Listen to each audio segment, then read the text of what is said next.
Assalamualaikum warahmatullahi wabarakatuh. Perkenalkan, nama saya Ervina Yuniastika dari kelas TI 24G dengan NIM 24416226201104. Di video ini saya akan menjelaskan tentang apa itu modernisasi agama. Jadi, modernisasi agama adalah proses adaptasi dan reimplementasi ajaran, praktik, dan institusi agama dalam menghadapi perubahan sosial, budaya, ilmu pengetahuan, dan teknologi modern. Ini bukan berarti mengubah esensi agama, melainkan bagaimana agama tetap relevan dan dapat diamalkan dalam konteks zaman yang terus berkembang. Penting untuk dipahami bahwa modernisasi agama adalah sebuah proses yang kompleks dan dinamis. Tidak ada satu model modernisasi yang berlaku universal karena dipengaruhi oleh konteks sosial, budaya, dan sejarah yang berbeda-beda di setiap masyarakat.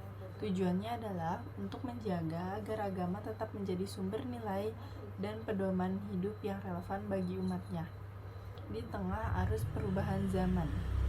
Ada juga aspek-aspek modernisasi agama, yaitu pertama, ada reinterpretasi ajaran, yaitu penafsiran kembali teks-teks suci dan doktrin agama agar sesuai dengan tantangan dan pemahaman modern. Hal ini bisa meliputi isu-isu seperti kesetaraan gender, hak asasi manusia, lingkungan hidup, dan perkembangan ilmu pengetahuan. Yang kedua itu ada adaptasi praktik, yaitu penyesuaian ritual dan ibadah agar lebih efektif dan bermakna dalam kehidupan modern. Ketiga, perkembangan institusi, pembaruan organisasi dan manajemen lembaga keagamaan agar lebih efisien, transparan, dan akuntabel. Ini juga mencakup pemanfaatan teknologi, informasi, dan administrasi dalam administrasi dan komunikasi. Dialog dan keterbukaan meningkatkan interaksi dan pemahaman antar umat beragama serta dengan kelompok-kelompok lain dalam masyarakat. Hal ini penting untuk membangun toleransi dan harmoni sosial. Keempat, yaitu ada pendidikan literasi, yaitu pengembangan sistem pendidikan agama yang lebih komprehensif dan kritis serta meningkatkan literasi keagamaan di kalangan umat. Ada juga contoh modernisasi agama, yaitu yang pertama ada pesantren modern, yaitu lembaga pendidikan Islam yang mengintegrasikan kurikulum agama dengan ilmu pengetahuan umum dan keterampilan modern. Yang kedua, ada penggunaan media digital, yaitu pemanfaatan internet, media sosial, dan aplikasi untuk menyebarkan ajaran agama, mengadakan kajian online, dan memfasilitasi internet antar umat.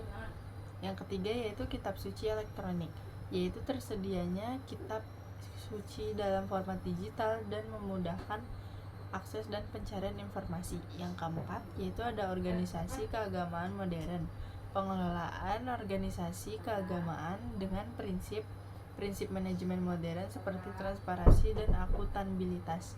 Yang kelima ada gerakan modernisasi agama, upaya untuk menafsirkan dan mengamalkan agama secara seimbang, menghindari ekstremisme dan liberalisme berlebihan serta mengedepankan toleransi dan kerukunan.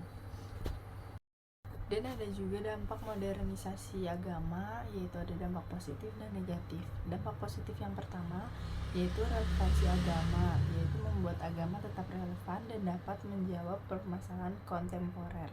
Yang kedua ada pemahaman yang lebih rasional, yaitu mendorong pemahaman agama yang lebih kritis dan rasional, menghindari dogmatisme dan fanatisme.